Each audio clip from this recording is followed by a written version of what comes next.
SAW. Dia mengatakan, saya pergi berjumpa dengan pak cik saya daripada ibu saya, Hind bin Khalah.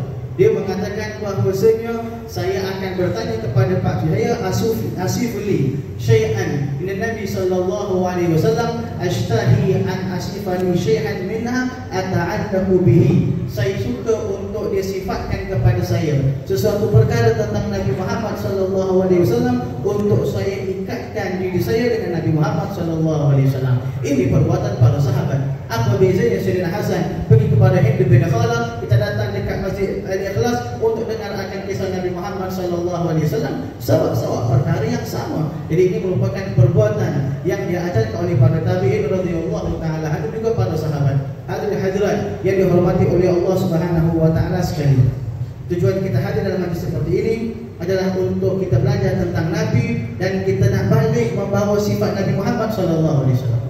Antara sifat yang paling agung yang ada pada Nabi Muhammad sallallahu alaihi wasallam adalah Nabi tidak pedulikan akan pandangan orang, yang Nabi pedulikan adalah pandangan Allah Subhanahu wa taala. Nabi tidak bergantung kepada sesiapa, Nabi i'timaduhu, dan juga kekuatannya, pergantungannya kepada Allah Subhanahu wa taala. Kita semua baca kisah Nabi Muhammad sallallahu alaihi wasallam pulang daripada Taif.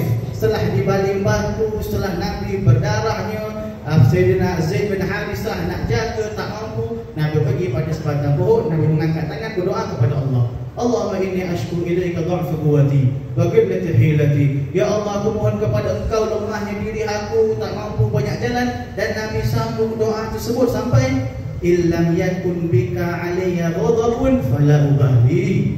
Kalaulah Engkau tidak marah kepada aku, wahai Allah, aku tak kisah. Dia cari pandangannya Allah. Orang balik, orang terima, orang tidak terima.